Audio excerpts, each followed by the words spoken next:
Hello, I am Dr. Rajita, faculty of Next Fellow. So today's topic is about the common peroneal nerve. The common peroneal nerve, which is otherwise called as common fibular nerve, the yellow one here is the common peroneal nerve. Its origin is from the dorsal branches ventral rami. So you might have seen in sciatic nerve also, it is a component of sciatic nerve. So this component of sciatic nerve, it supplies only short head of biceps femoris in the posterior part of the thigh. So it supplies only one muscle, short head of biceps femoris. So it is the nerve of anterior and lateral compartment of leg mainly. So it terminally divides into two branches which are called as superficial peroneal and deep peroneal nerve. So deep peroneal is meant for the anterior compartment and superficial peroneal is for the lateral compartment. So it descends obliquely. So you can see here the sciatic nerve here, it is terminating by dividing into common peroneal and tibial component. So the common peroneal nerve, it lies along the lateral side. We can see here it lies along the lateral side, so along the biceps femoris and reaches till the neck of the fibula. So it descends obliquely along the lateral side of the popliteal fossa till the head of the fibula and lying between the tendon of biceps femoris and lateral head of gastrocnemius. And it curves along the lateral to the neck of the fibula, lying on deep to the peroneus longus or fibularis longus muscle, where it finally divides into superficial and deep peroneal nerves, which are otherwise called as superficial and deep fibular nerves. And before reaching and dividing, the common peroneal nerve, it gives rise to branches to the knee joint, articular branches to the knee joint, and also to the superior tibiofibular joint, and partly it supplies the lateral side of the skin. So lateral side of the popliteal fossa it is present, and it is winds round the lateral side to the neck of the fibula, divides into superficial and deep fibular or peroneal nerves, and it branches to the knee and superior tibiofibular joints. So we can see the cutaneous distribution of the common peroneal. So the lateral side is the cutaneous distribution.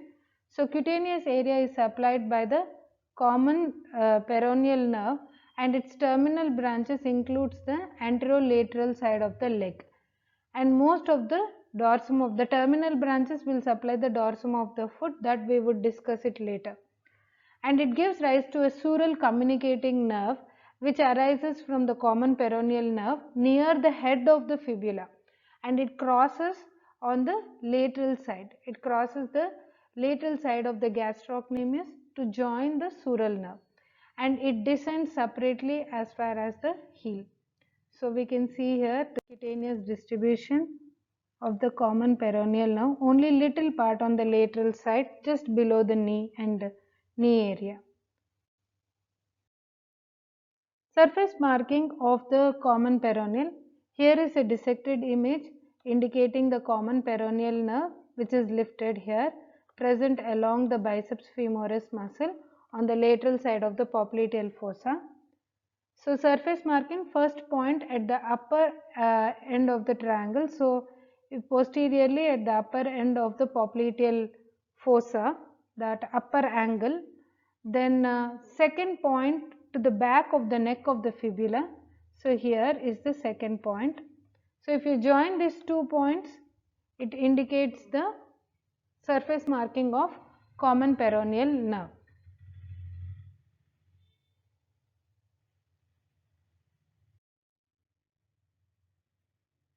So coming to the clinical correlations, so very important thing is we know the common peroneal nerve is related to the neck of the fibula.